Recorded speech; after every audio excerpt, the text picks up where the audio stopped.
I never thought that watching my only son get married would end with his fiancée screaming at me to leave my own venue. "You're not welcome here," Melissa hissed, her manicured finger jabbing the air. "You've done enough damage. Leave." The laughter and music stopped. Every pair of eyes turned to me. I froze, clutching my purse, the same one carrying the $50,000 check I wrote to fund this entire wedding. My son, my baby boy, just stood there staring at the floor. Not a word, not even a glance. I swallowed the lump in my throat. Don't cry, don't give her the satisfaction. But they didn't know that I wasn't just their ATM. I was someone who could determine their future. As I walked out past rows of guests pretending not to stare, I felt something break inside me.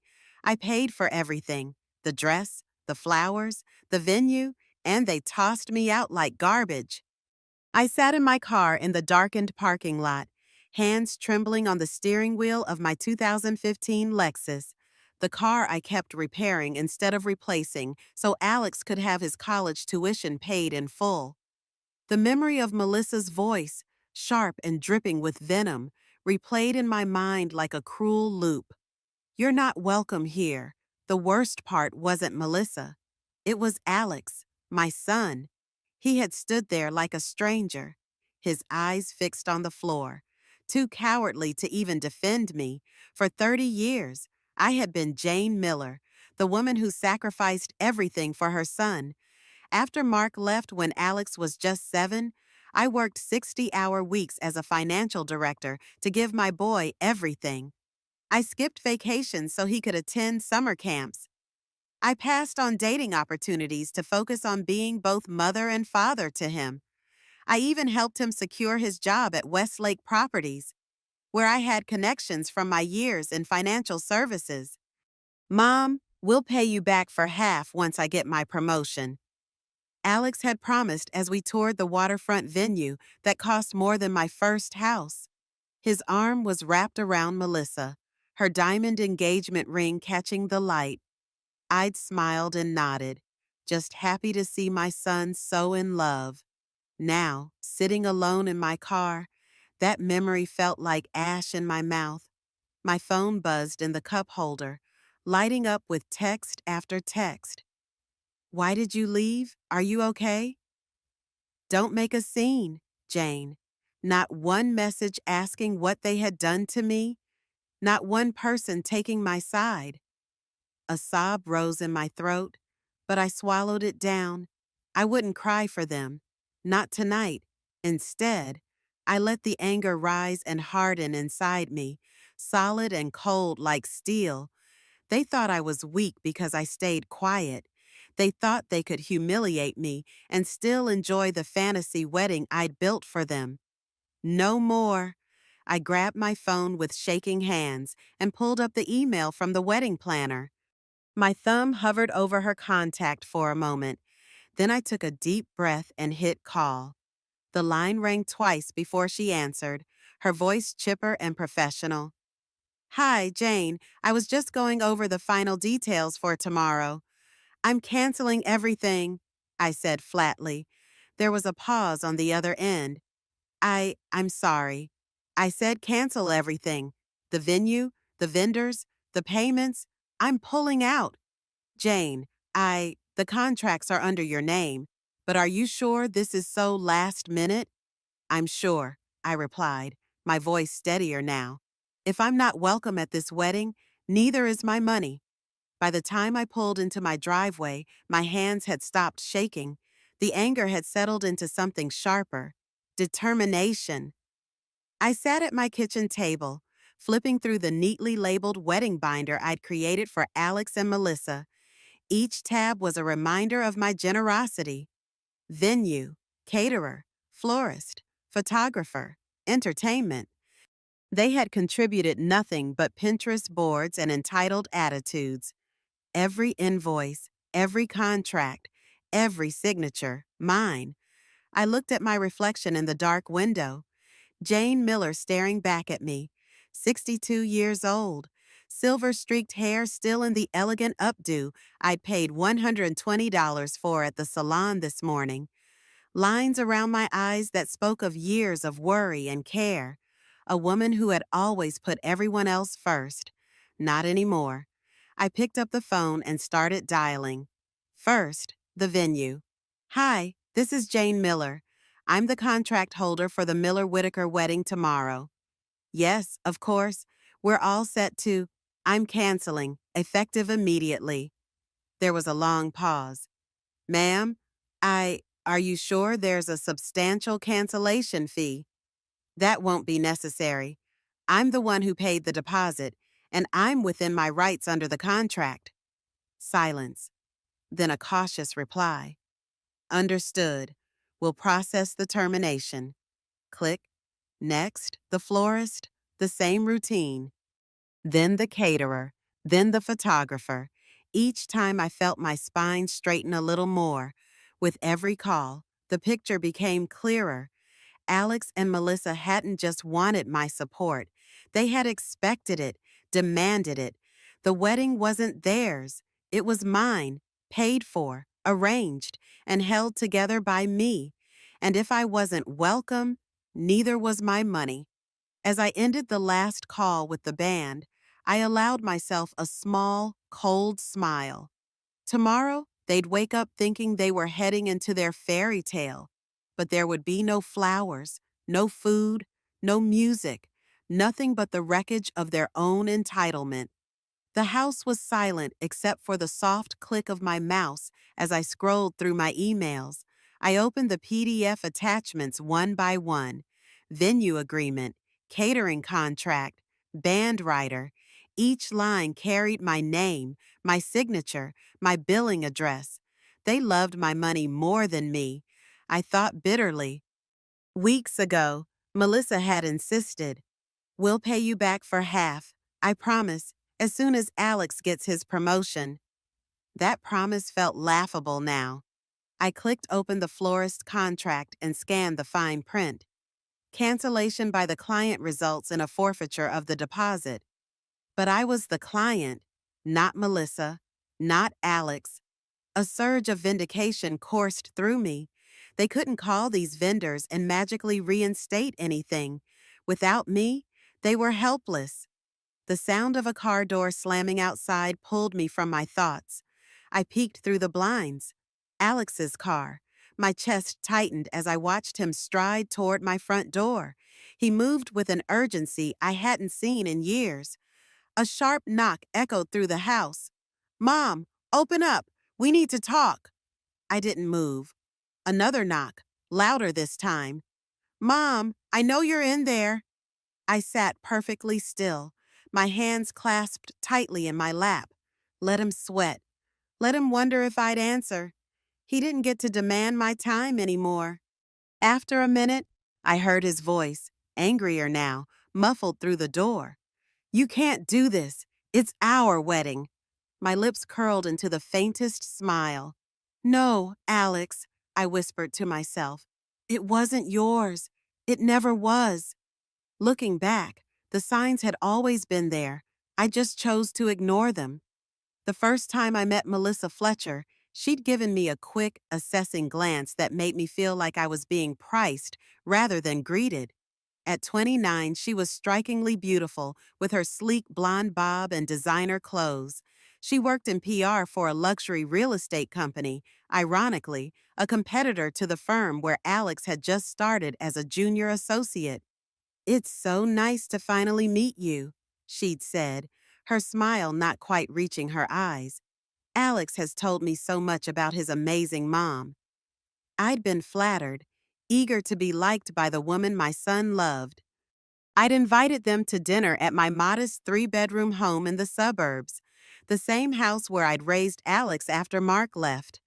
Melissa had glanced around with barely concealed disappointment. "Oh, it's cozy," she'd said, running a manicured finger along my 15-year-old dining table. When I served the pot roast I'd spent hours preparing, Alex's childhood favorite, she'd taken 2 small bites before claiming she was watching her carbs. Alex hadn't noticed. Or, if he had, he didn't care. He was too entranced by her beauty, her confidence, her social connections.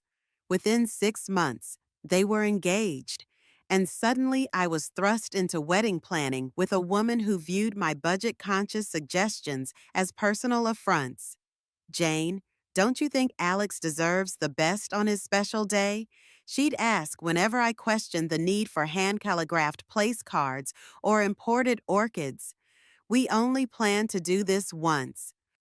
What kind of wedding did you have? Jane, she'd asked me once, her voice syrupy sweet, small. I'd answered truthfully. Mark and I were young. We had a simple ceremony at my parents' church.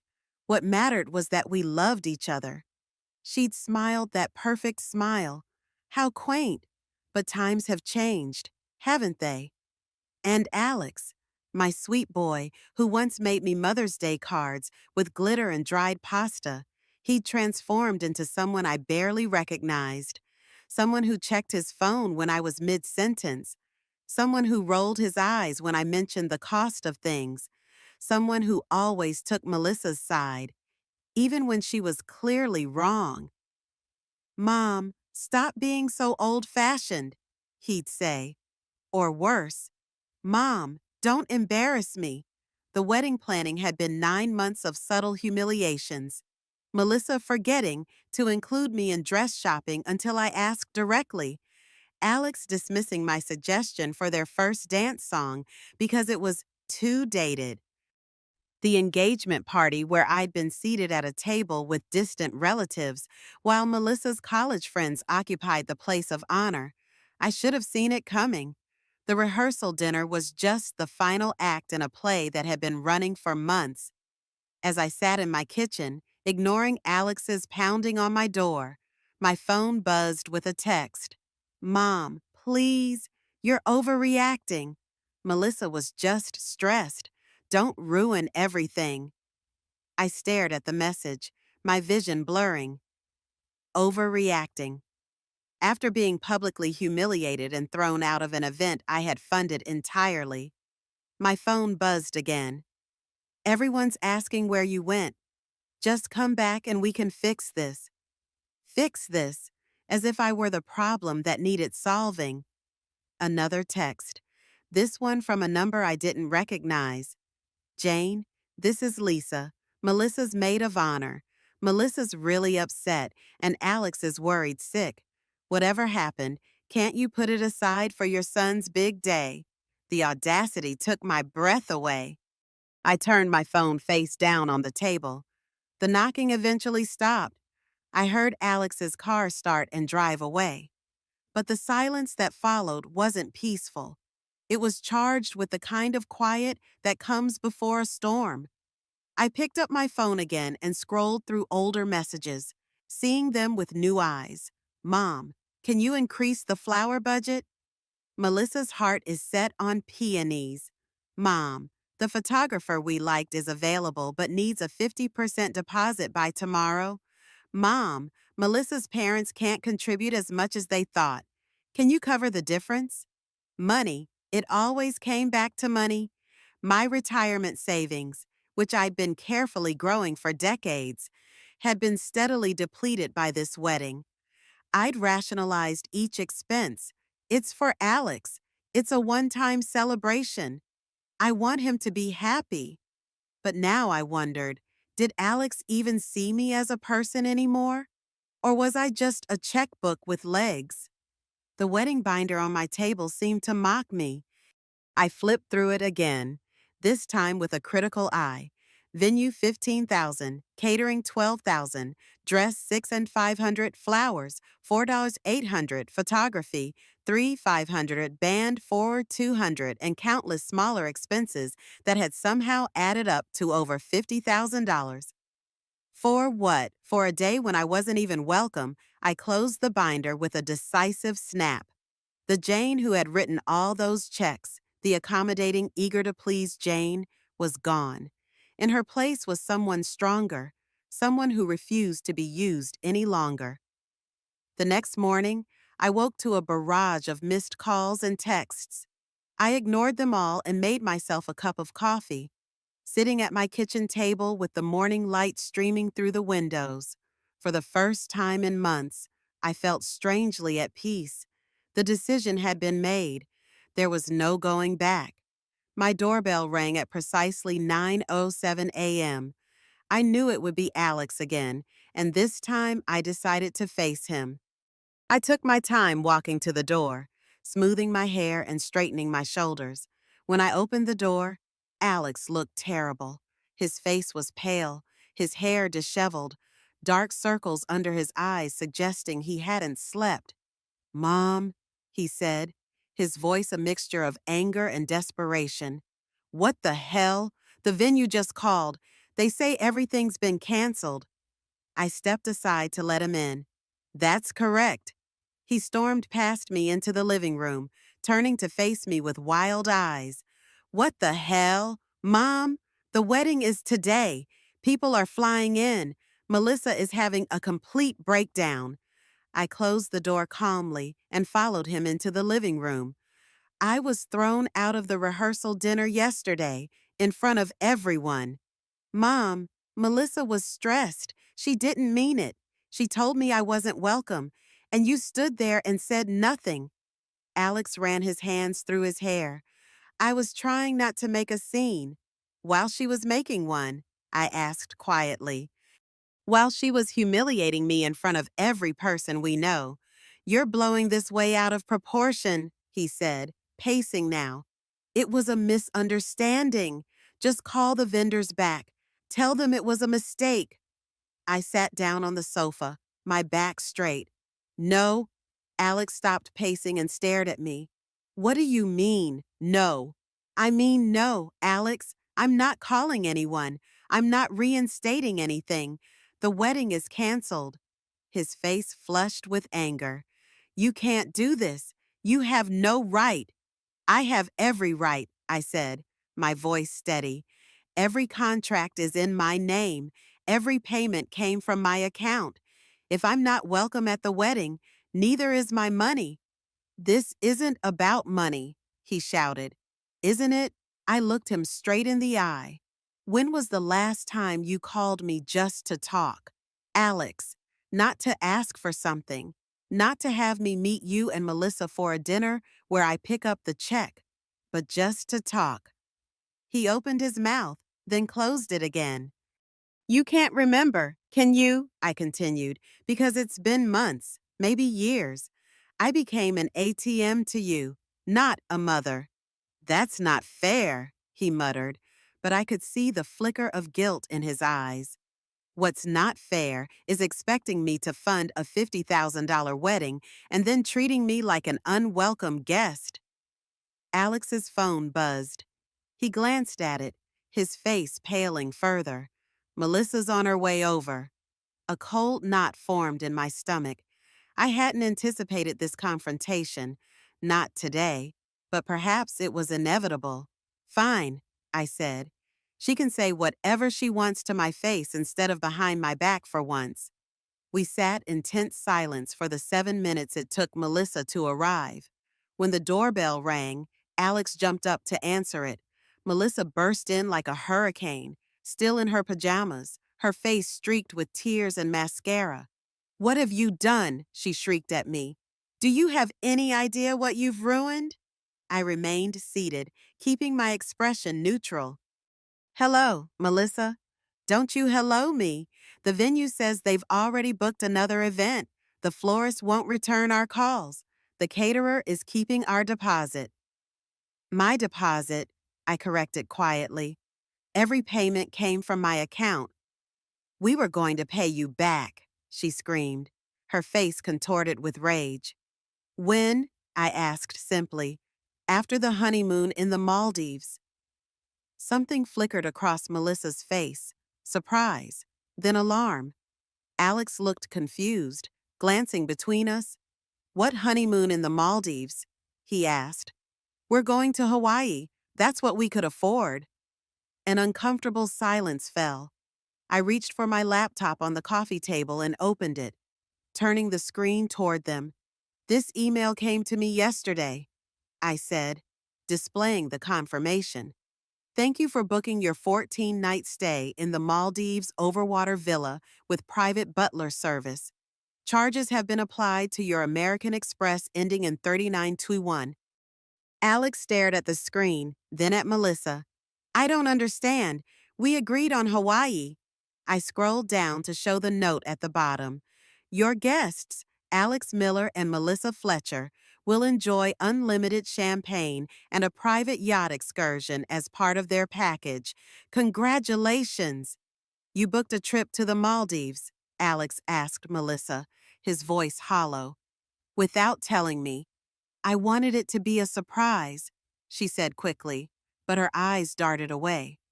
I was going to tell you after the wedding. With my credit card, I added, without asking me. You offered to help with the honeymoon, Melissa shot back. You said, let me know what I can contribute. I meant I would give you a check as a gift. Not that you could secretly book a $26,000 vacation using my credit card information. Alex's jaw dropped. $26,000. Melissa's strategy changed instantly. Her face crumpled, and fresh tears spilled down her cheeks. I just wanted our first trip as husband and wife to be special, she sobbed. I was going to work out a payment plan with Jane. It was going to be a surprise for you. Alex, you've been working so hard. You deserve something amazing. I watched my son's face, seeing the conflict there. Even now, after discovering this deception, he wanted to believe her. Show him the other charges, Jane, I said, my voice harder than I intended. I scrolled through my email, finding the other confirmations. Louis Vuitton luggage set, $4,600. Private chef experiences, $8,950. Exclusive spa treatments, $3,200. I looked up at them. All charged to my card without my knowledge or permission. You're making me look like a criminal, Melissa wailed. It was going to be our dream honeymoon. I was going to tell you everything. When I asked, after I got the credit card bill, Alex stood frozen, looking lost. Mom, there has to be some mistake. Melissa wouldn't. Check your email.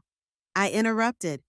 The confirmations were sent to my address, but they might have gone to yours too. His hands moved mechanically as he pulled out his phone and scrolled through his inbox. I watched his face change as he found them, confusion, then shock, then the beginning of anger. You did book these, he said to Melissa, his voice flat. You told me you were just researching options. Melissa's tears stopped abruptly. Her expression hardened as she realized her performance wasn't working. Fine. Yes, I booked them. Because your mother kept bragging about how she could afford anything for her baby boy. Because she dangled her money in front of us this whole time. I began, but she cut me off. Don't play innocent. You loved having us depend on you. It made you feel important, didn't it? The successful career woman swooping in to save her son because his salary isn't good enough. Melissa, stop, Alex said, but she was on a roll now. You know what? I'm glad the wedding's canceled. I'm glad because I'm tired of pretending to be grateful to your controlling mother. I'm tired of the strings attached to every gift. I'm tired of her judging me, judging us. There were no strings, I said quietly, until you decided I wasn't even welcome at the event I paid for. Because you were taking over making everything about you. Oh, I think the centerpieces should be higher. Oh, I think the menu should include Alex's favorite childhood dish. It's our wedding, not yours. I stood up slowly, my hands steady. You're right about one thing, Melissa. It was your wedding, but it was my money, and you can't have one without the other anymore. The room fell silent. Alex looked between us, his face a mask of confusion and betrayal. For a moment, I felt a pang of guilt. He was caught between two women he loved, or thought he loved, and his world was crumbling. But then I remembered him standing there yesterday, eyes fixed on the floor as Melissa ordered me out. I remembered 30 years of sacrifices, of putting his needs before my own. I remembered how it felt to be dismissed, diminished, and discarded by my own child. I think you should both leave, I said. I have nothing more to say. Mom, please, Alex began, but I shook my head. No, Alex, for once, I'm putting myself first. I suggest you take some time to think about what kind of marriage you're entering into with someone who would secretly spend tens of thousands of dollars behind your back. Melissa grabbed her purse. This is exactly what I'm talking about. Always trying to come between us. Come on, Alex, we don't need her or her money. She stormed toward the door, but Alex didn't immediately follow. He stood looking at me, and for a brief moment, I saw a flicker of the little boy I'd raised, uncertain, seeking guidance. Alex, Melissa snapped from the doorway. The moment passed, his expression hardened, and he turned to follow her. You know what, Mom, he said, pausing at the door. Dad was right about you. Always controlling, always making everything about you. No wonder he left. The words hit like a physical blow. I staggered slightly, reaching for the sofa to steady myself. Alex, Melissa called again, impatient. He gave me one last cold look before walking out, slamming the door behind him. I sank onto the sofa, my hands finally beginning to shake. No wonder he left. Mark's abandonment, thrown in my face by the son I had sacrificed everything for. But even through the pain, a strange clarity was emerging. I had been used by my ex-husband, and now by my son and his fiancée, Aosean. I had allowed it, encouraged it even, by always saying yes, by never setting boundaries, by measuring my worth by how much I could give. No more. I picked up my phone and dialed a number I hadn't called in years. Law Offices of Chen and Associates, a crisp voice answered. This is Jane Miller, I said, my voice steady again. I need to speak with Sarah Chen, please. It's urgent. One moment, Miss Miller. As I waited, I glanced at the wedding binder still open on my coffee table, a symbol of my generosity and of my exploitation. I closed it firmly. Jane, Sarah's familiar voice came through the line. It's been a while. What can I do for you? I need your help, Sarah, I said, and I need it today. The old Jane might have felt guilty. The old Jane might have called the vendors back, reinstated the payments, apologized for the trouble. But the old Jane was gone. In her place was a woman who finally understood her own worth, and it wasn't measured in checks written or sacrifices made. It was time for Alex and Melissa to learn that lesson too. Sarah Chen's office was a study in understated elegance, sleek modern furniture, tasteful art on the walls, and floor-to-ceiling windows overlooking the city. It matched the woman herself. At 58, Sarah had the poised confidence of someone who had spent decades winning battles in courtrooms and boardrooms alike. Let me make sure I understand correctly, Sarah said, folding her hands on her polished desk. You paid for your son's entire wedding. His fiancée publicly humiliated you at the rehearsal dinner. Your son did nothing to defend you. And when you canceled the vendors, which were all under your name, they both came to your house and verbally attacked you. I nodded, my hands wrapped around a mug of green tea that had grown cold. And then I discovered Melissa had been using my credit card without permission to book a $26,000 honeymoon in the Maldives, plus other expenses. Sarah's eyebrows rose. That's credit card fraud. Jane? I know, I said quietly.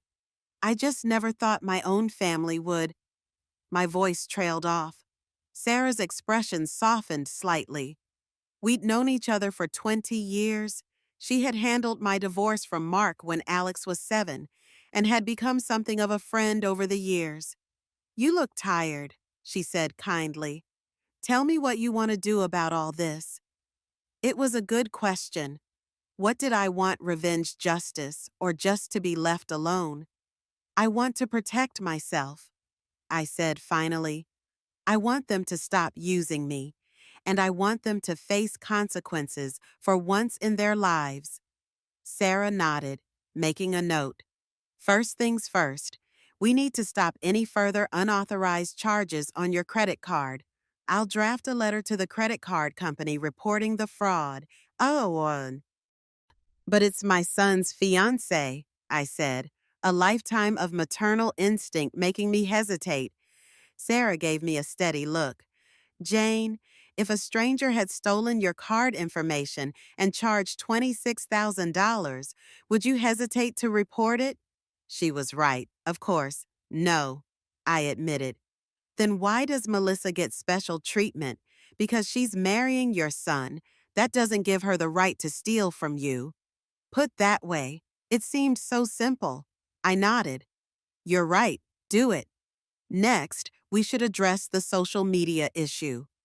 I blinked. What social media issue? Sarah turned her computer monitor toward me. On the screen was Melissa's Instagram page. My heart sank as I read the latest post, accompanied by a photo of Melissa with tear-streaked cheeks and perfectly tousled hair. I never thought my future mother-in-law would destroy our wedding out of jealousy and spite. My heart is broken. After all we've done for her, she's trying to ruin the happiest day of our lives. Please pray for us as we try to rebuild what she tore down. The comments were already piling up. Wow, what kind of mother does that? Cut her off. She sounds toxic. So sorry. Melissa, stay strong. A fresh wave of anger burned in my chest as I scrolled. Every word was a lie. After all we've done for her, I had paid for her dream wedding. I had written checks for her designer dress, her overpriced venue, her hand-picked caterer, and now she was painting me as the villain. Another notification popped up, this time from Instagram. Melissa had posted a photo of her and Alex embracing, captioned, "We will not let hate win. Family is who supports you, not who tears you down." Hundreds of likes, dozens of supportive comments. I felt my hands shake, not from grief, but from fury. "This is defamation," Sarah said calmly. "She's making false statements about you that harm your reputation. We can address this in our cease and desist letter." "She's turning everyone against me," I said, scrolling through more comments. Friends I'd known for years were comforting Melissa, condemning me without even hearing my side. "People believe what they want to believe," Sarah replied, "and a young, crying bride makes for a sympathetic victim. But the truth has a way of coming out." She took the phone gently from my hands and set it down. "Now, let's talk about your financial entanglements with Alex. Do you have any joint accounts?" I nodded reluctantly. "One, I opened it when he started college. I've kept it active in case of emergencies." Sarah tapped at her keyboard. "Current balance. Around $22,000, I think. I haven't checked recently." She turned the monitor back toward me, showing my online banking portal. The account balance read 8273.42. "That can't be right," I said, leaning forward. "There should be more than that." Sarah clicked on the transaction history. There it was, a withdrawal of $7,500 just 3 weeks ago, right after I had paid the venue deposit.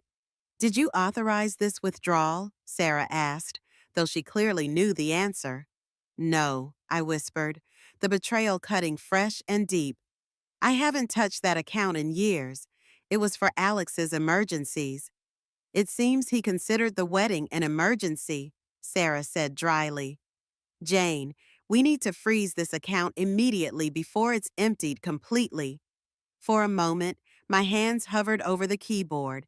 That account had been my way of saying, "I'll always be here for you." But that promise didn't mean the same thing anymore. Do it, I said quietly. Sarah nodded. Consider it handled.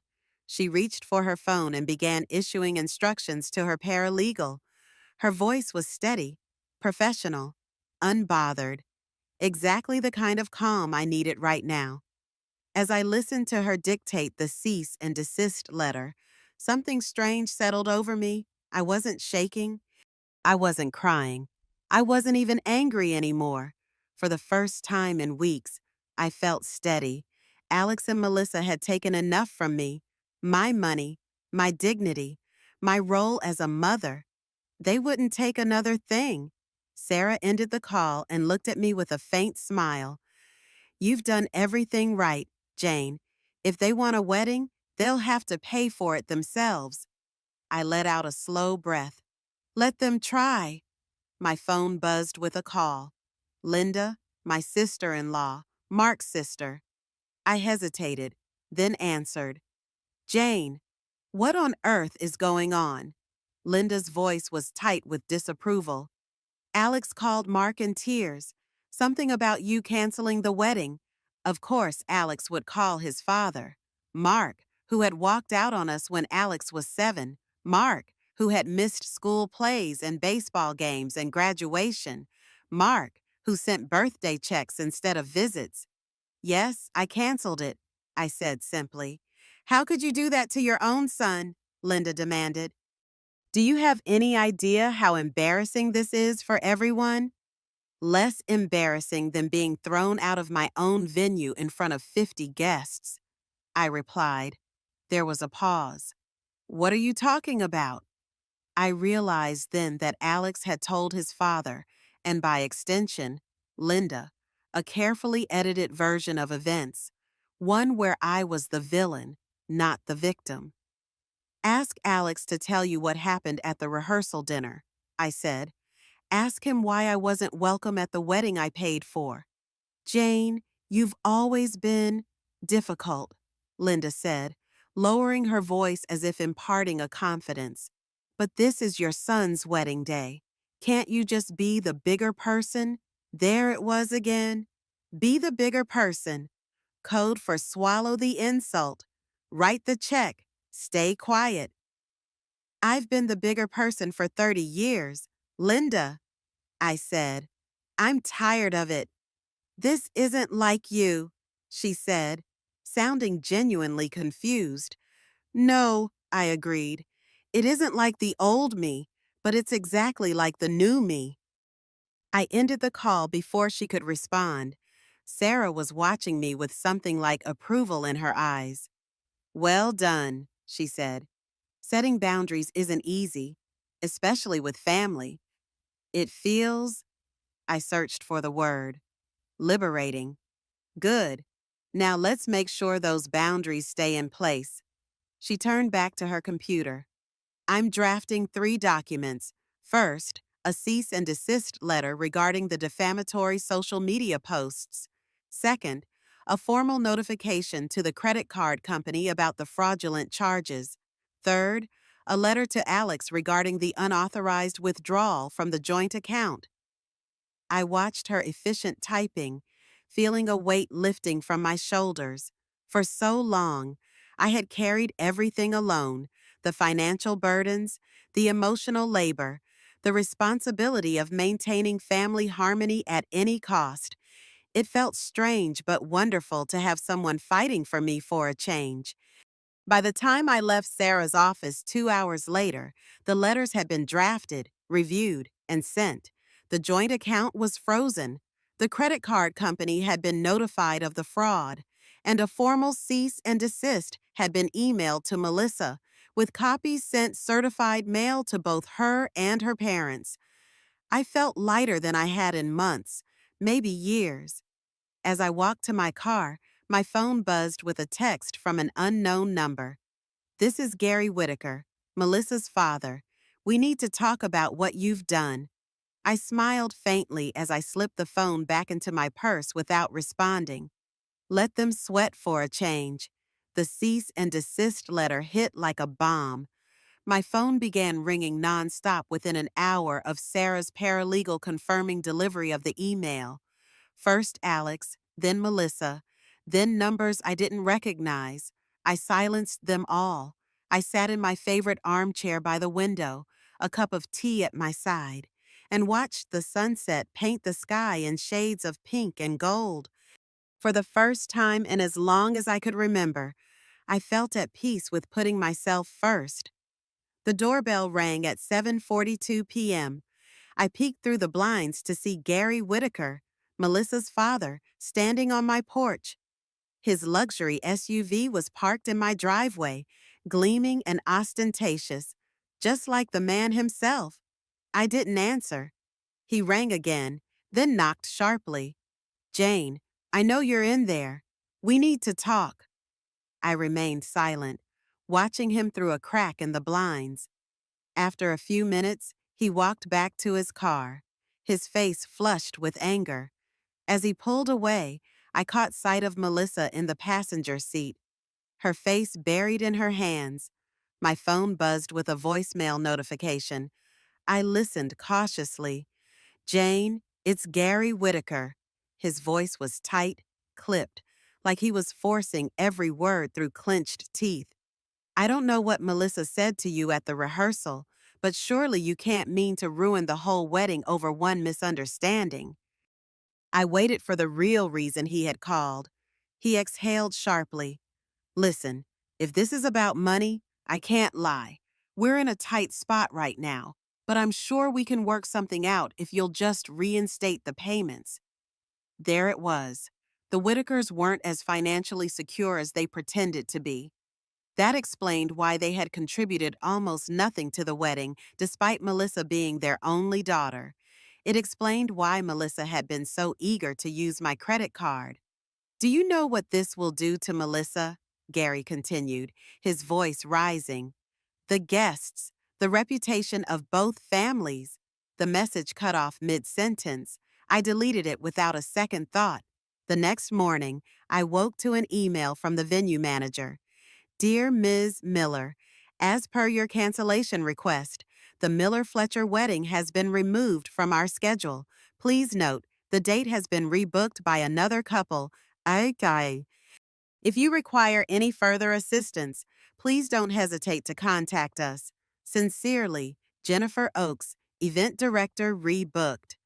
Their dream wedding wasn't just canceled, it now belonged to someone else. For a moment, I pictured Melissa scrolling through Pinterest, screaming at Alex while her parents sat helpless on their couch. But I didn't feel satisfaction. I felt nothing. Throughout the day, the calls and texts continued. I ignored them all, focusing instead on things I had neglected for too long. I went for a long walk in the park. I called an old college friend I hadn't spoken to in months. I browsed a bookstore without checking my watch every 5 minutes. It was liberating. The email came late Sunday night. I almost didn't open it. The subject line alone made my stomach turn. "Let's put this behind us." I clicked anyway. "Mom, we've decided to forgive you for everything that's happened. I know emotions were high and people said things they didn't mean.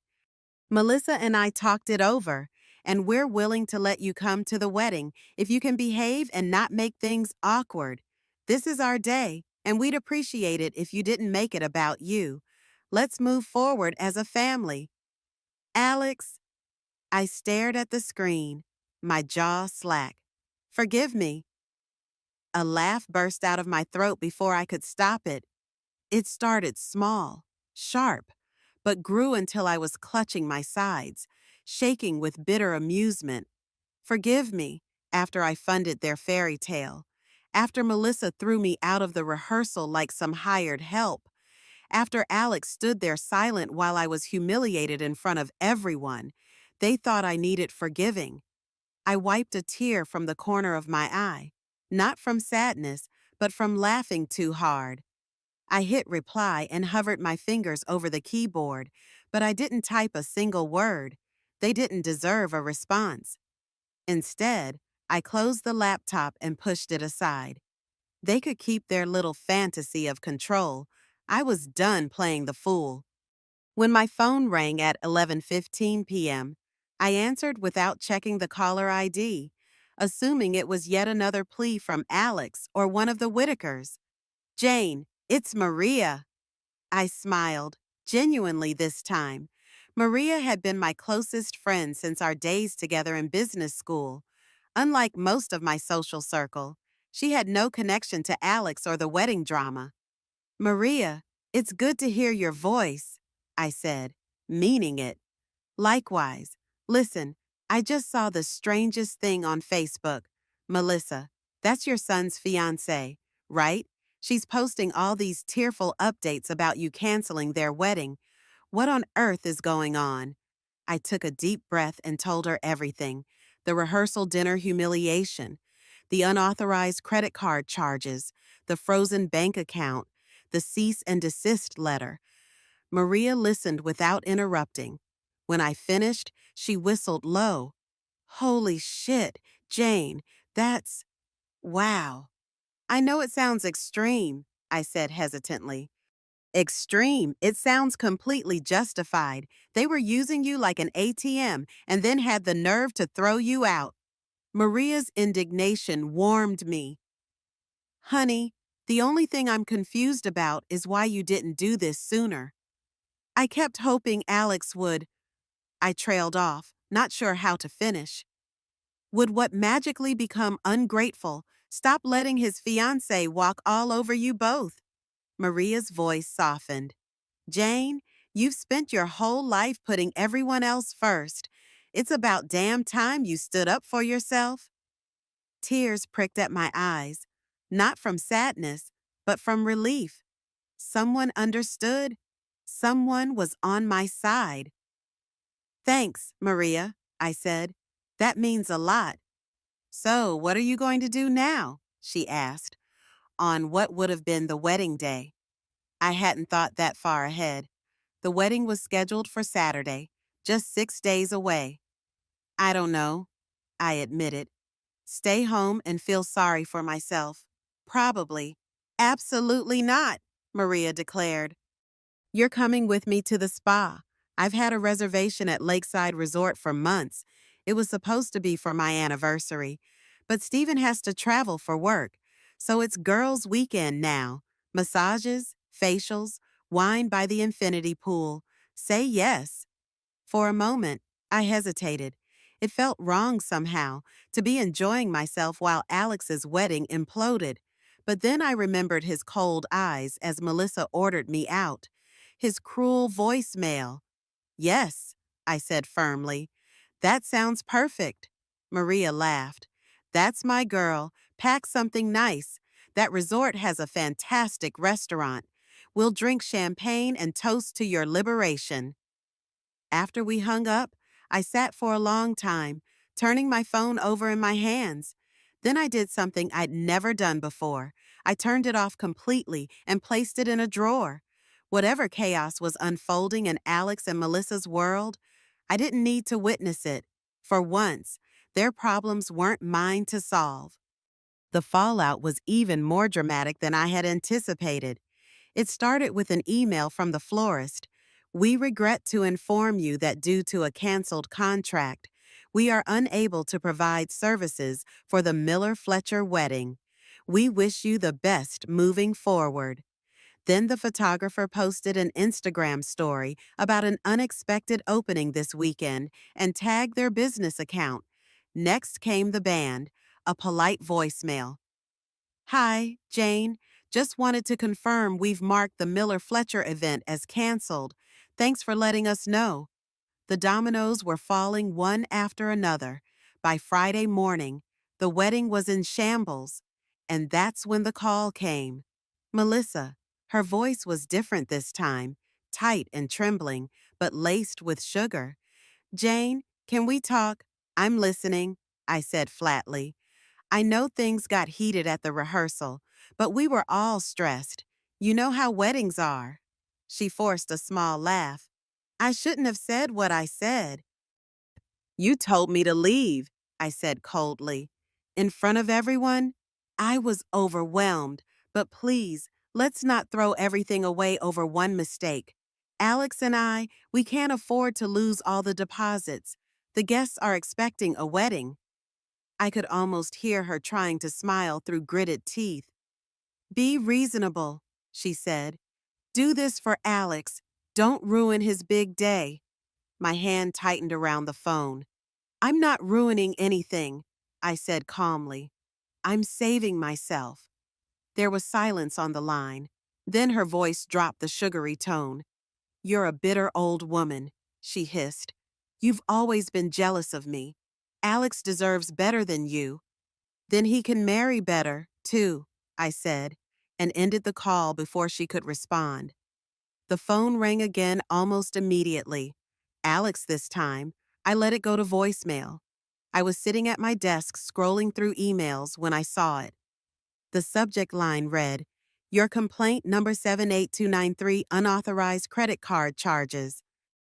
I clicked it open, scanning the formal response from my credit card company. Dear Ms. Miller, we have completed our investigation into the unauthorized charges you reported on your American Express account ending in 3921. Based on our findings, we have determined that these charges were indeed made without your authorization. As such, we have reversed the following charges.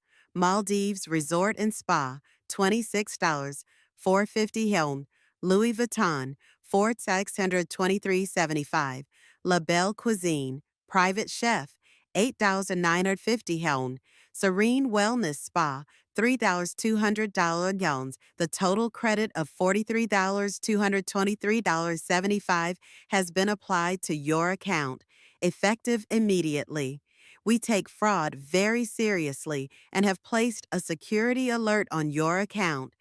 I sat back in my chair, a strange sense of vindication washing over me. It was one thing for me to know I had been wronged. It was another to have a major corporation validate that feeling after an investigation. My phone pinged with a text notification. It was from Sarah Chen Jane. The bank has completed their review of the unauthorized withdrawal from the joint account. They're reversing the $7,500 and returning it to the account. I suggest closing the account entirely once the funds are restored. Let me know if you'd like me to handle that for you. Another ping. This one from an unknown number. I opened it cautiously. Ms. Miller, this is Thomas Reed from the Grand Plaza Hotel. I understand you were the contract holder for the Miller-Fletcher wedding reception. As per your cancellation, we've rebooked the date, but I wanted to inform you that Mr. Miller and Ms. Fletcher have been contacting our staff repeatedly, attempting to reinstate the event without your authorization. Rest assured, we've made it clear that any new booking would require new contracts and deposits, so they were trying to salvage the wedding without me and without my money. Good luck with that. One by one, the carefully constructed pieces of their dream day were collapsing.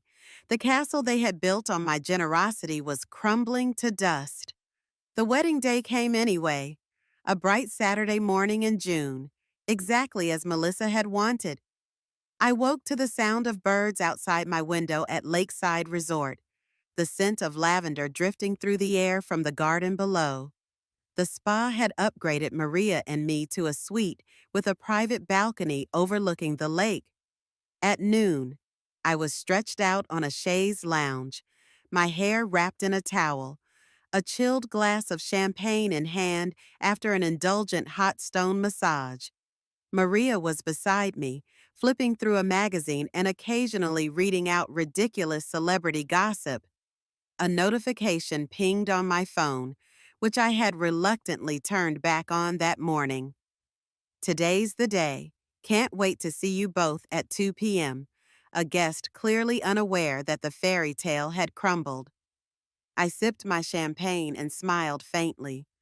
At exactly 2:00 p.m., I imagined the venue, now booked for another couple, bustling with flowers and laughter that had nothing to do with Alex or Melissa. The thought didn't bring satisfaction. It brought peace. For the first time in years, I felt weightless. The staff brought us a fruit platter and refilled our glasses. I reached for my phone, opened Instagram, and snapped a photo of the view. Endless blue sky, sunlight sparkling on the water, my champagne flute glinting in the corner. I typed a short caption, best decision I ever made. No context, no names, but I knew they'd see it, and they'd know exactly what I meant. Maria raised her glass in a toast. To boundaries, she said with a grin. I clinked my glass against hers. To freedom. By Monday morning, the whispers had turned into a roar. It started with a single comment under Melissa's tearful Instagram post. Didn't Jane pay for the whole wedding? Though this doesn't add up. At first, Melissa's friends rushed to defend her. Don't spread lies. You don't know the full story. She's a toxic mom trying to ruin their happiness. But then another comment appeared. My cousin works at the venue. Jane booked and paid for everything. Melissa and Alex didn't pay a dime. The dam broke. Screenshots of Melissa's honeymoon package, charged to my credit card, somehow leaked into a wedding gossip group. People were ruthless, so they used her to pay for a wedding and luxury vacation, then humiliated her classy. Imagine biting the hand that feeds you. They deserve each other, spoiled and entitled. I feel sorry for Jane. Even some of Alex's old college friends weighed in. Not surprised. He always let women walk all over him. I didn't comment. I didn't like or share, but I saved every single screenshot. Later that afternoon, Linda, my sister-in-law, called. Jane, she began cautiously. I didn't realize. I'm so sorry. We all thought. Melissa made it sound like you were trying to sabotage them for no reason. You believed her, I said calmly. I know, Linda sighed, but people are starting to see the truth now. I just wanted you to know you're not alone in this anymore. I didn't reply. I didn't need her pity. What I needed, and finally had, was clarity. For years, I had let people take and take, thinking it was my job to keep the peace. But peace bought with self-sacrifice isn't peace, it's silence. And I was done being silent. By the time the second week passed, the gossip had spread like wildfire. Melissa's Instagram account had gone private. Alex's profile picture had disappeared. It started small, one mutual friend posting, maybe don't bite the hand that feeds you next time. Then a cousin of Melissa's shared a cryptic tweet. If you can't afford your own wedding, don't scream at the person paying for it. People weren't just whispering anymore. They were laughing. Screenshots of Melissa's posts leaked into a wedding forum. Brides and strangers alike ripped her apart. She ruined her own wedding by being a brat. Sounds like she thought her MIL was her sugar mama. The entitlement is unreal. Who throws out the person funding the whole event? Even vendors joined in. A florist posted anonymously. We warned her that her mother-in-law was the contract holder.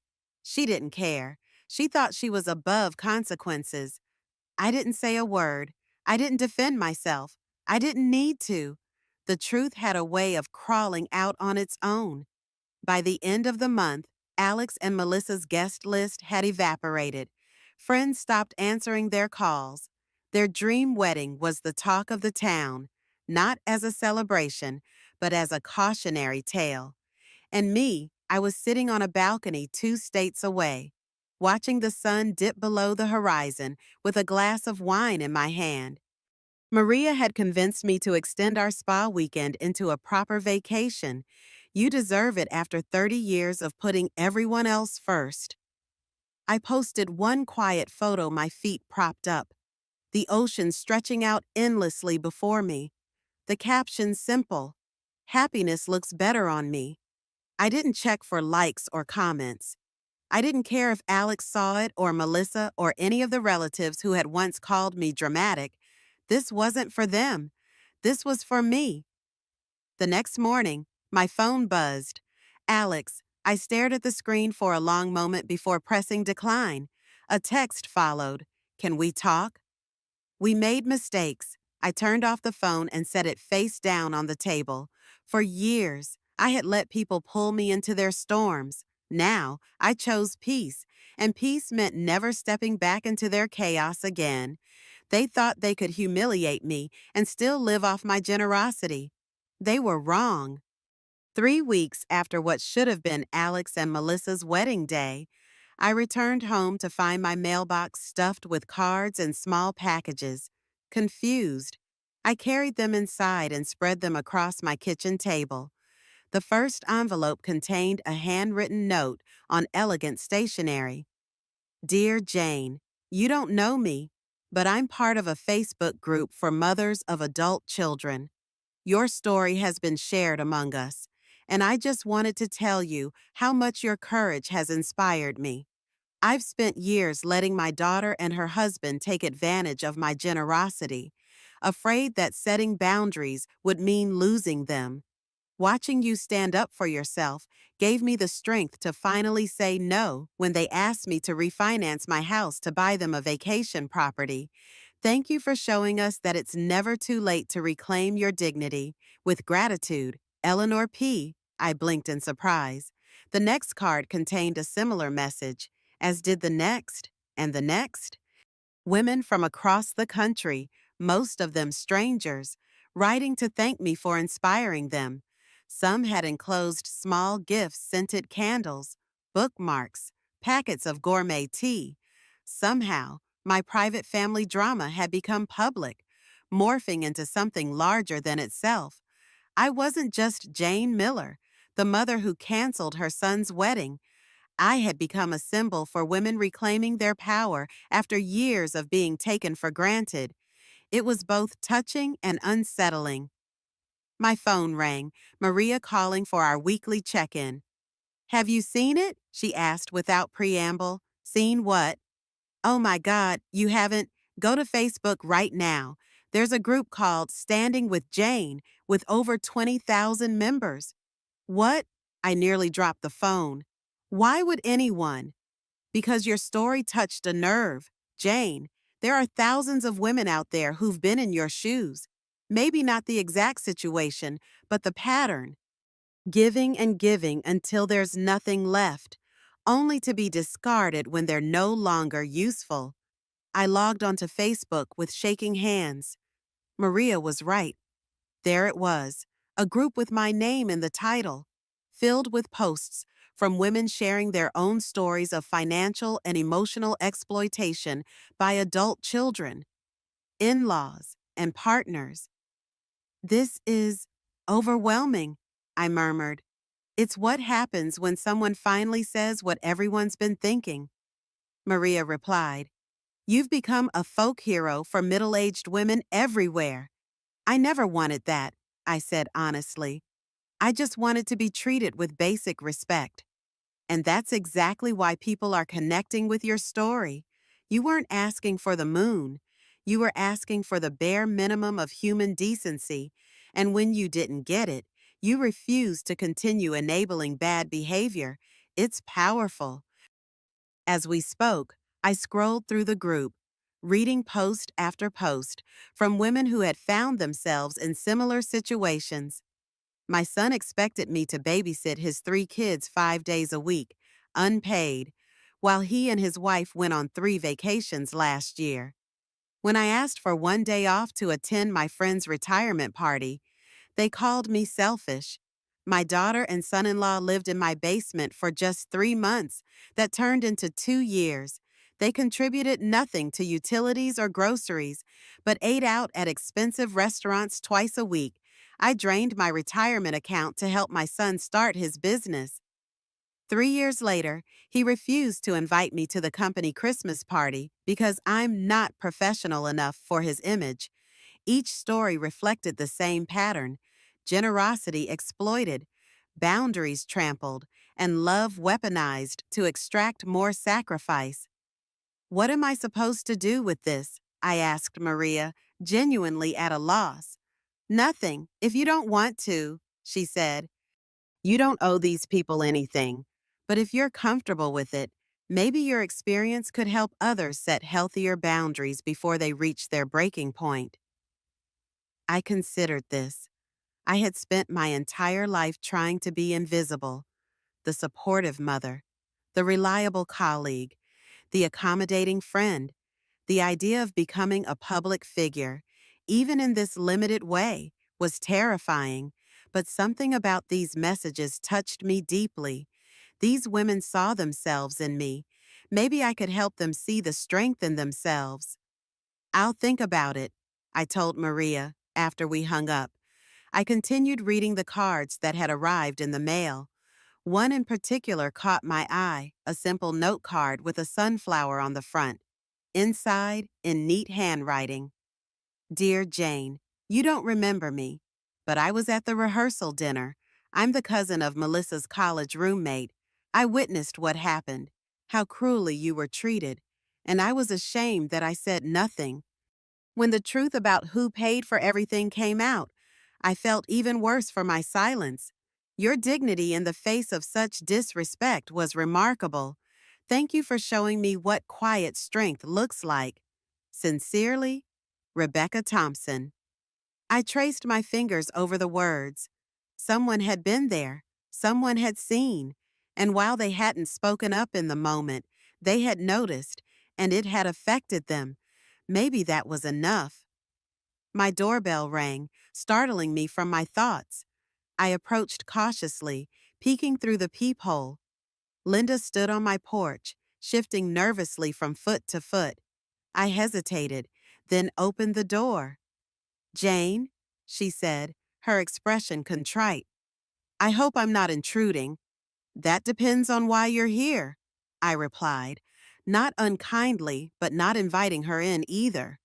I wanted to apologize, properly, in person. She lifted a gift bag she was carrying. And to bring you this, it's not much, just a peace offering. I stepped back, allowing her inside. We moved to the living room, an awkward silence settling between us.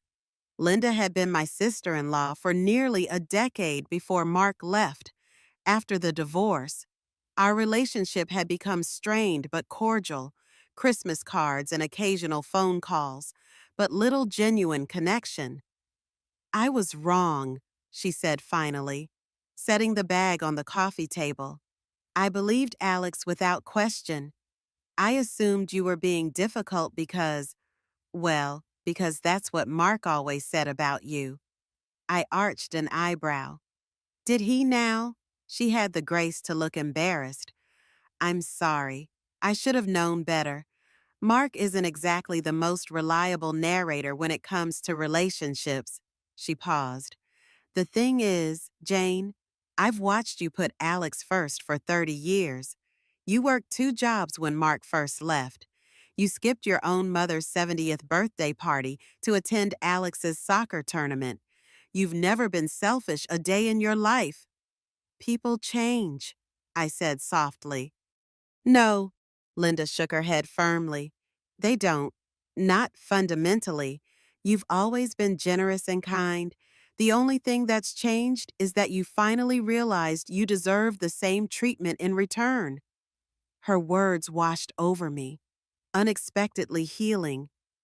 Linda, who had known me since I was a young bride, who had witnessed my marriage crumble and my struggle as a single mother, she saw me clearly now.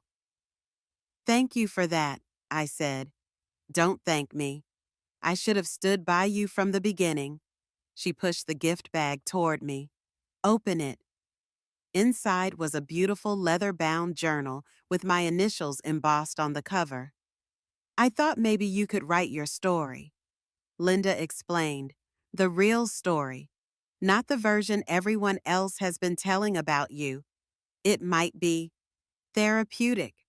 I ran my fingers over the smooth leather, surprisingly touched. That's very thoughtful. There's something else you should know, Linda said, her voice dropping slightly. Mark is furious with Alex. This surprised me. Mark, why? He finally got the full story, not just from Alex, but from one of Melissa's relatives who knows my hairdresser. She rolled her eyes at the small town connection. When he found out what really happened at the rehearsal dinner and about the credit card fraud, let's just say there was a very heated phone call. I tried to picture this. Mark, who had rarely disciplined Alex during our marriage, taking him to task over his behavior toward me. Mark told him that no son of his treats a woman that way, especially not his mother. Linda continued. He said Alex was raised better than that. A bitter laugh escaped me before I could stop it. That's rich, coming from Mark. Linda's lips twitched in reluctant amusement. I may have pointed out the irony myself, but still, I thought you should know. Not everyone is taking their side anymore. As Linda left, I stood in the doorway watching her drive away, the journal clutched in my hands. The world had shifted subtly around me. People who had once dismissed my feelings were now defending them. Those who had taken me for granted were facing consequences. It felt like justice, but gentler than I had imagined. Dr. Eleanor Roberts' office was a soothing space, soft blues and greens, comfortable furniture, and large windows overlooking a small garden. At Maria's insistence, I had finally made an appointment with a therapist specializing in family dynamics and women's issues. So, Jane, Dr. Roberts began, her voice calm and measured. What brings you here today? Where to even begin? I took a deep breath. I canceled my son's wedding after his fiancée humiliated me at the rehearsal dinner. And now I seem to have accidentally started some kind of movement on social media.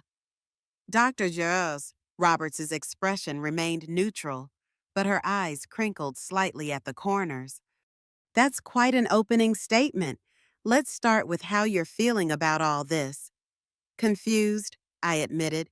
Part of me feels strong and certain. I know I did the right thing by standing up for myself, but another part feels guilty, like I failed as a mother. Interesting, she nodded. Can you tell me more about that guilt? Mothers are supposed to sacrifice for their children, aren't they? Put their needs above our own. That's what I've always done, until now. Who told you that's what mothers are supposed to do? She asked. The question caught me off guard. I, everyone, society. My own mother certainly believed it. And what about fathers? Are they expected to sacrifice everything for their children?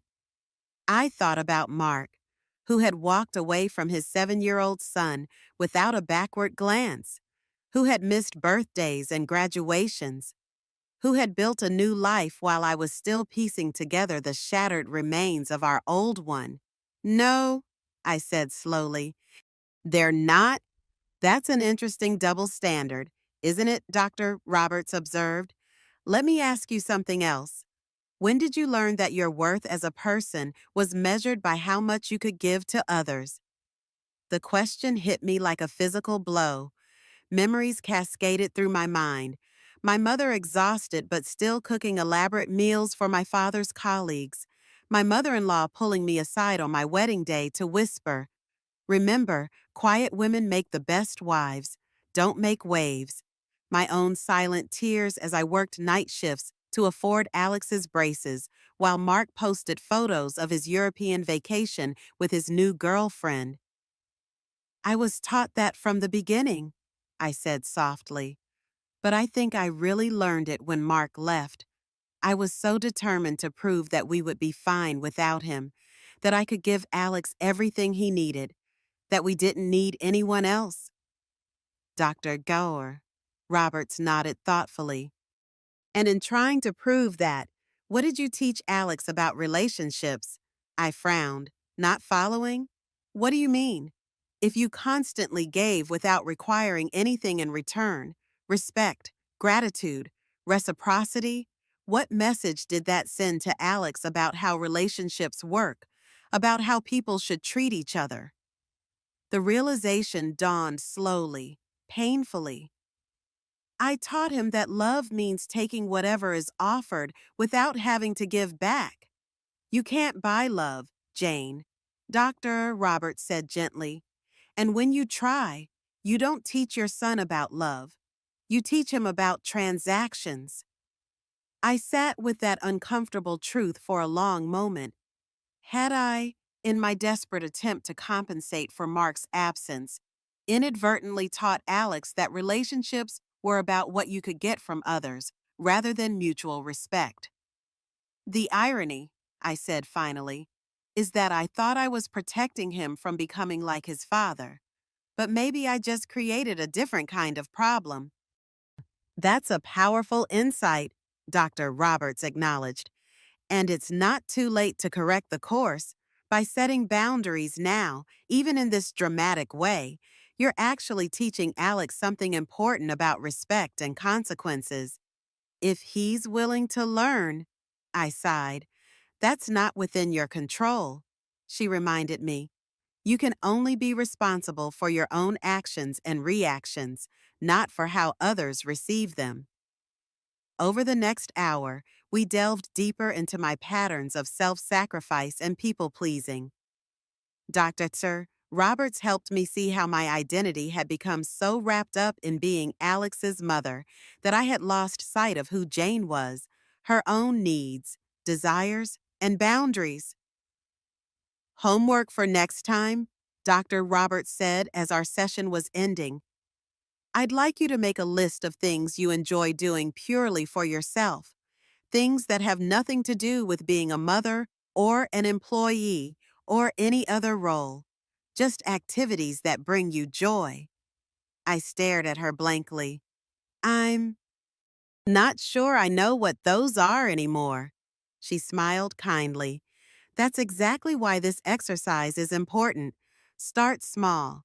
Maybe there was something you loved doing before life got so busy. A hobby, an interest. As I drove home, I tried to remember what I had enjoyed before motherhood and career had consumed me. I had played tennis in college. I had loved photography. I used to spend hours in bookstores, losing myself in historical fiction. When had I stopped doing those things? When had I decided I didn't deserve time for myself? At a red light, I made an impulsive decision. Instead of turning left toward home, I went right toward Riverside Park, where I used to walk when Alex was a baby. I parked the car and stepped out into the late afternoon sunshine. The park was filled with families, joggers, people walking dogs. I found a bench overlooking the river and sat down, just watching the water flow past. It was so simple, sitting still, observing the world, yet it felt like a luxury I hadn't allowed myself in years. My phone buzzed in my purse. I almost ignored it, but something made me check the screen. Alex, Mom, can we talk? Please, in person. I've made terrible mistakes. I stared at the message for a long time. Part of me wanted to ignore it, to continue the peaceful separation I had established. But another part, the part that would always be his mother, no matter what, wanted to hear what he had to say. Not ready for that yet. I typed finally, still processing everything. His response came almost immediately. I understand. When you're ready, I'll be here. I'm sorry, Mom. More than I can say in a text. I put the phone away without responding. Whatever conversation we needed to have, it wouldn't be resolved through messages. And I wasn't ready to face him yet, not until I was stronger in my new boundaries, not until I was sure I wouldn't slip back into old patterns at the first sign of his contrition. As I sat watching the sunset paint the river in shades of gold and pink, I realized something important for the first time in decades. I was putting my own healing first, and it felt right. The call came on a Wednesday afternoon, 6 weeks after what should have been Alex and Melissa's wedding day. I was in my garden, tending to the tomato plants I had impulsively purchased the previous weekend, part of my new commitment to finding small joys. Jane Miller speaking, I answered, not recognizing the number. Jane, it's Mark. I nearly dropped the phone. My ex-husband and I had communicated solely through lawyers or brief texts about Alex for the past 23 years. Direct calls were unprecedented. Mark, I said neutrally, this is unexpected. I know. His voice sounded older than I remembered, more graveled. I'm in town. I was hoping we could meet. There are some things I need to say to you. In person. My first instinct was to refuse. What could Mark possibly have to say that would matter to me now? But curiosity won out. When and where? We arranged to meet at a cafe downtown, neutral territory, public enough to discourage drama, but quiet enough for a private conversation. The next day, I arrived 10 minutes early, choosing a table near the back with a clear view of the door. I ordered a cappuccino and waited, trying to quell the nervous energy coursing through me. Mark arrived precisely on time. At 65, he had aged well, still tall and fit, silver hair replacing the dark brown I had known, lines around his eyes the only real concession to time. He spotted me immediately and walked over, hesitating before taking the seat across from me. Jane, he nodded. Thank you for meeting me. You said you had something to say, I replied, keeping my voice even. I'm listening. He ordered a black coffee before turning his attention back to me. His eyes, the same deep blue that Alex had inherited, studied my face. You look good, he said finally. Really good. Thank you. What did you want to discuss, Mark? He sighed, recognizing my unwillingness to engage in small talk. I owe you an apology. Long overdue. This was not what I had expected. I remained silent, waiting. When I left, he continued, I told myself a lot of stories to justify it, that we had grown apart, that you were too focused on Alex and not enough on me, that I deserved more excitement than suburban life with a wife and child. He paused as the server delivered his coffee. But the truth, he said after taking a sip, is that I was a coward. I ran away from responsibility, from commitment, from the hard work of being a husband and father. Why are you telling me this now? I asked. After 23 years, because seeing Alex make the same mistakes, treating someone who loves him as disposable, made me realize where he learned it. Mark's gaze was direct, unflinching.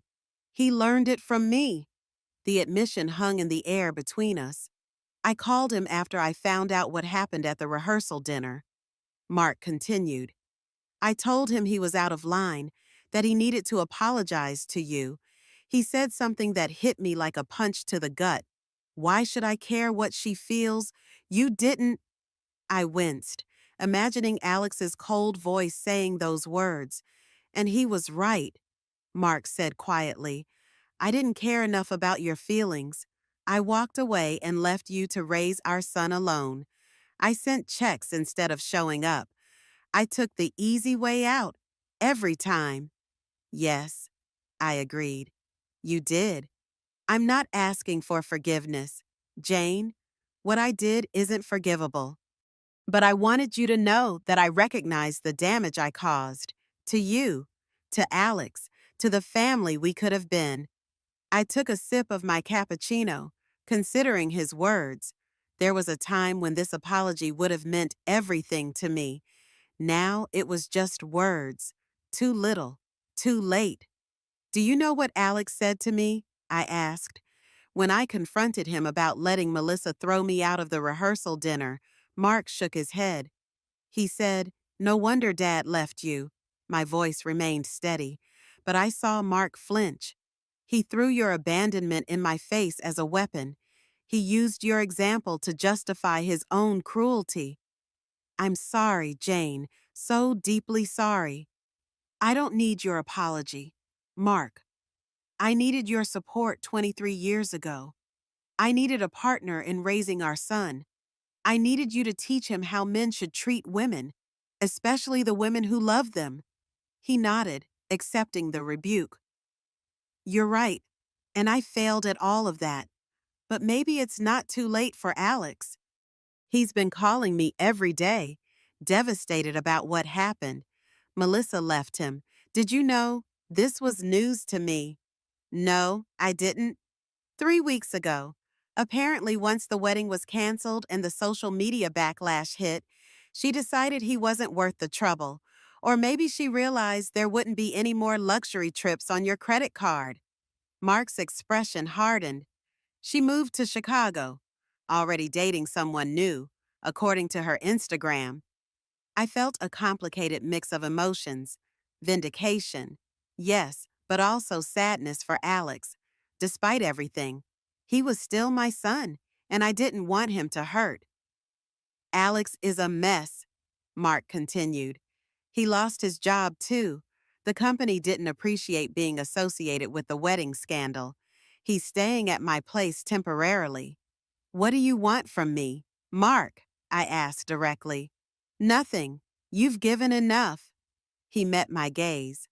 I just thought you should know that your actions had consequences, appropriate ones, and that maybe, if you're ever ready, there might be a chance to rebuild something with our son.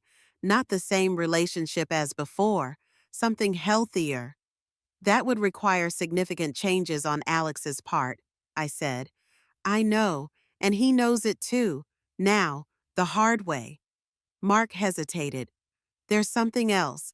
I've been thinking about what I can do to make amends, in some small way.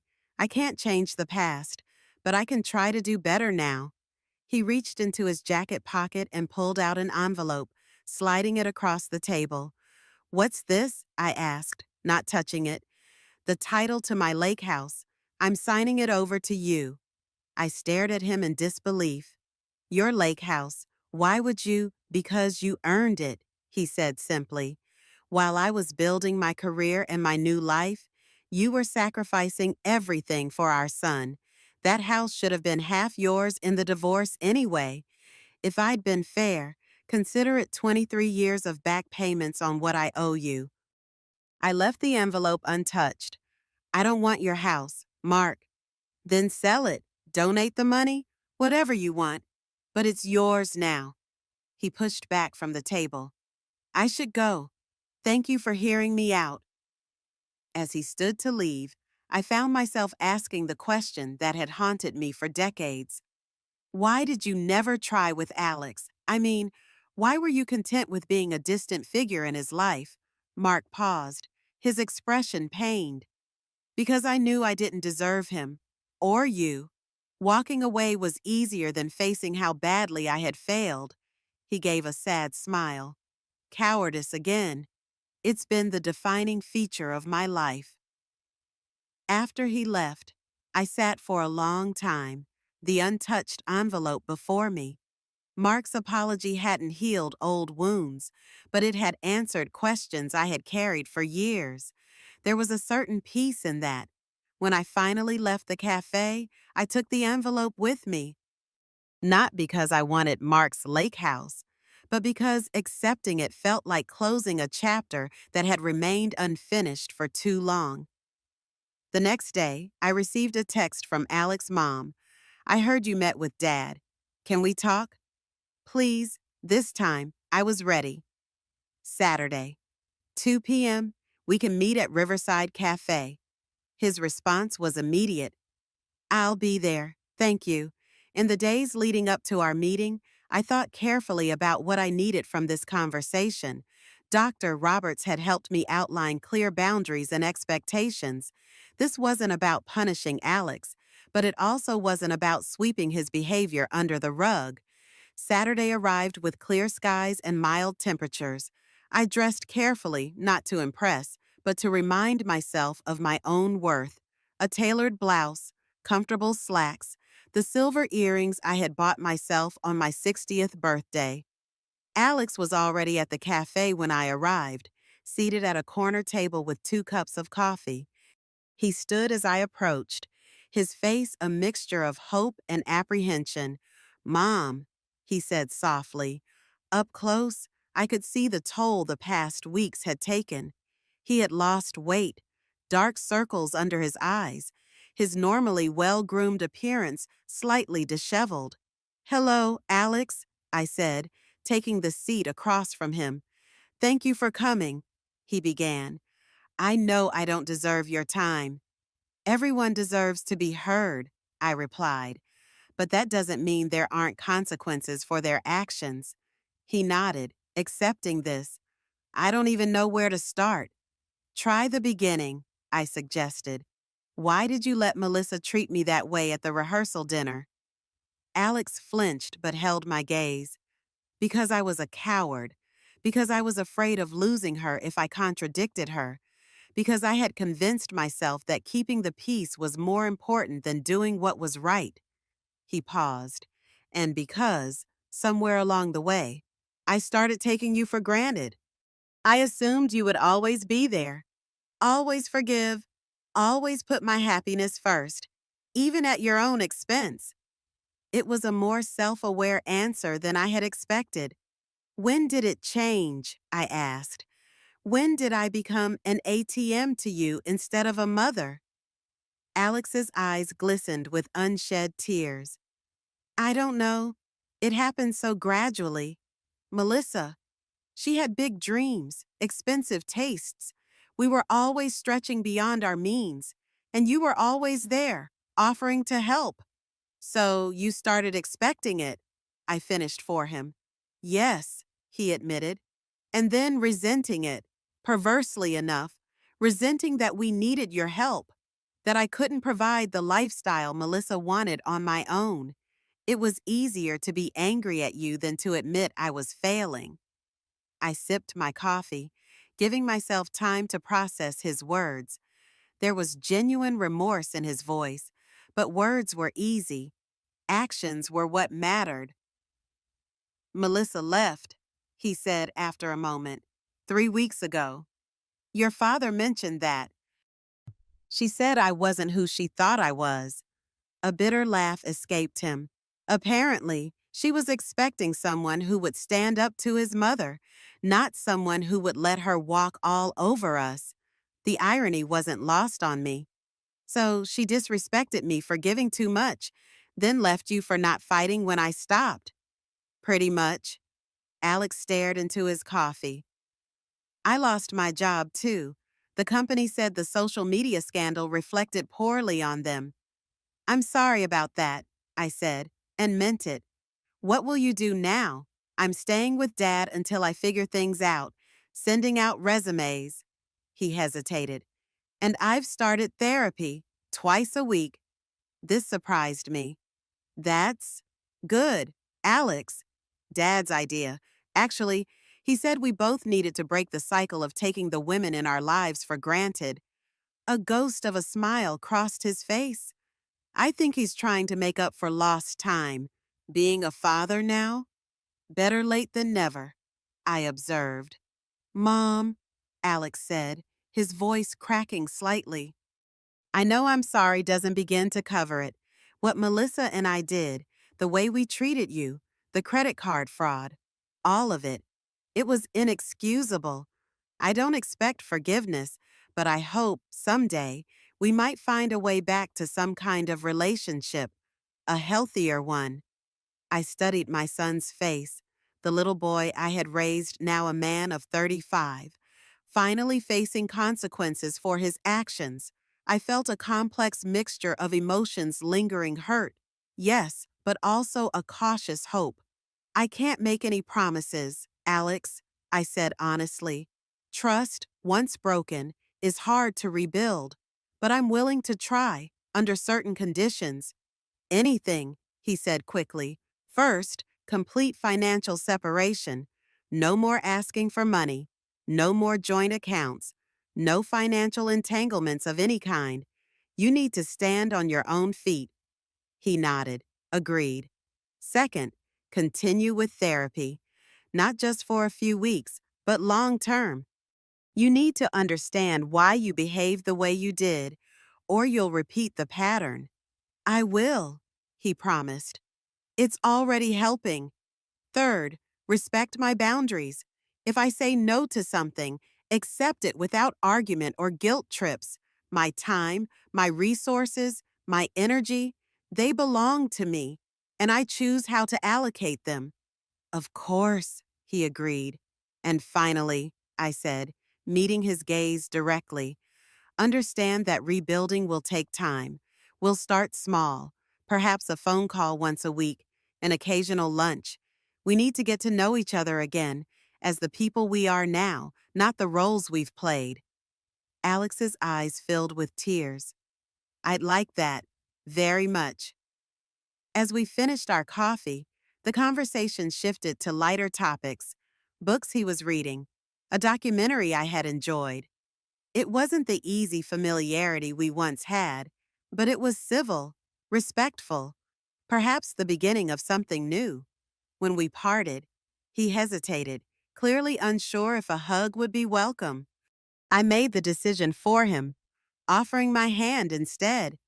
He took it, squeezing gently. Thank you for today, Mom, for giving me a chance I don't deserve. Everyone deserves a chance to grow. Alex, even you, even me. As I watched him walk away, I felt a sense of completion, not an ending, not exactly, more like turning to a fresh page in a story that had taken an unexpected turn. The next day, I boarded a plane to Tuscany, a trip I had dreamed of for decades but had always put off, always finding reasons why it wasn't the right time, why Alex or work or some other obligation needed me more. As the plane lifted into the clouds, I opened Linda's journal and began to write for 30 years. I believed that a mother's love meant sacrifice without limits.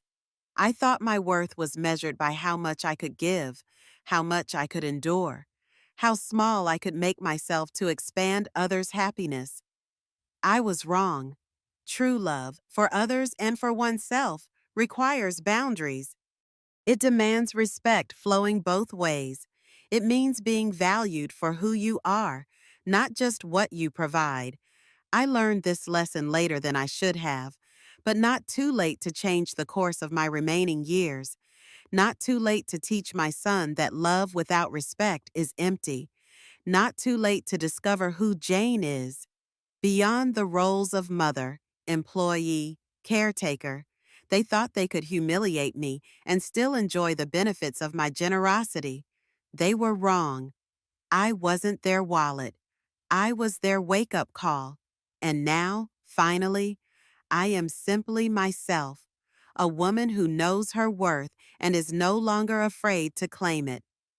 From the window seat, I watched America recede behind me, growing smaller until it disappeared beneath the vast Atlantic. Ahead lay Italy, adventure, discovery, a life that belonged wholly to me. For the first time in as long as I could remember, I felt completely, gloriously free. I smiled and closed the journal, tucking it safely into my carry-on. The story wasn't over yet. In fact, perhaps the most interesting chapters were just beginning. 1 year later, I stood on the balcony of my new apartment overlooking the harbor.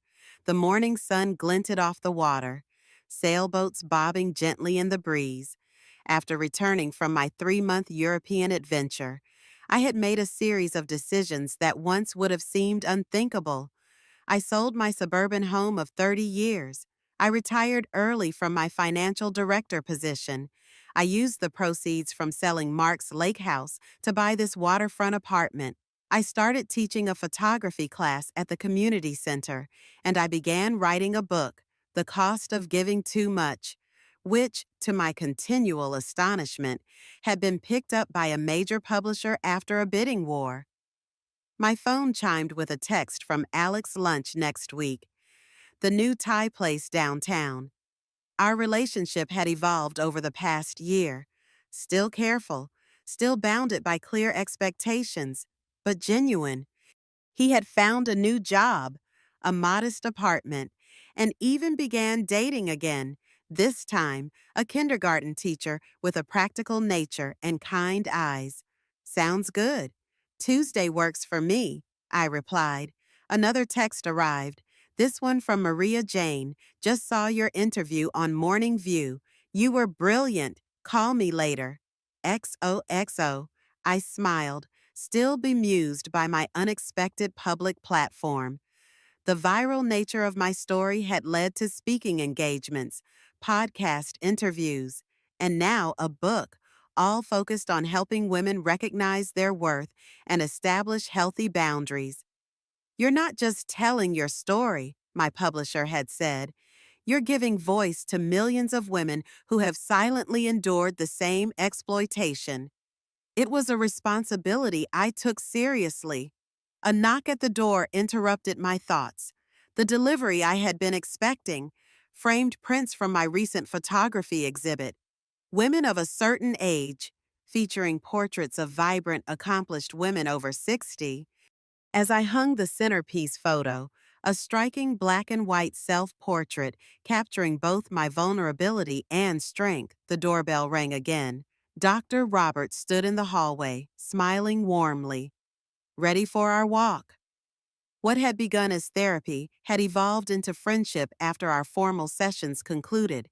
Now we met weekly for walks along the harbor, discussing everything from philosophy to politics to the challenges of dating in our 60s. Just let me grab my hat, I replied. As we strolled along the waterfront, Eleanor asked about my upcoming book tour. Nervous, I admitted. Excited, still a bit in shock that anyone cares what I have to say. You underestimate the power of truth spoken plainly, she said, especially coming from someone who has lived it. We paused to watch a family feeding the seagulls, a young mother with two small children, laughing as the birds swooped and dived. Do you ever regret it? Eleanor asked quietly. The wedding, the fallout, any of it. I considered the question seriously. No, I said finally. I regret that it was necessary. I regret not setting boundaries earlier, but standing up for myself, never. Good, she nodded, because from where I stand, that decision changed everything, not just for you, but for Alex too. Sometimes the kindest thing we can do for those we love is to stop enabling harmful patterns. As we continued our walk, I reflected on the unexpected journey of the past year. What had begun as a moment of humiliation had transformed into a catalyst for change. Not just in my life, but in the lives of women who saw their own struggles reflected in mine. My phone buzzed with another text notification, a photo from a woman in Texas who had written to me months ago, struggling with an entitled son and demanding daughter-in-law. The picture showed her standing proudly in front of a sold sign on her large suburban home. The caption read, "Downsized to a condo I love, using the extra money for the world cruise I've always dreamed of. Thank you for showing me it's never too late to choose myself." I smiled and showed the message to Eleanor. This is why I don't regret anything, I said, because somewhere, women are reclaiming their lives, one boundary at a time. Later that evening, I sat on my balcony watching the sunset paint the harbor in vibrant oranges and pinks. In my lap was the journal Linda had given me, now filled with a year's worth of reflections, insights, and growth. I picked up my pen and wrote one final entry. They thought I would be forgotten, an inconvenient old woman pushed to the margins of their perfect life. Instead, I became a beacon for others searching for courage to stand their ground. They thought my story would end when they dismissed me from their wedding. Instead, it was just beginning. They thought I would fade away in shame and regret. Instead, I stepped fully into the light of my own worth. They thought wrong. I closed the journal with a sense of completion. The past was settled, the present was rich with purpose, and the future stretched before me, open, unwritten, and entirely my own. I wasn't their wallet. I wasn't their doormat. I wasn't defined by what I could give to others. I was Jane Miller, and that was more than enough.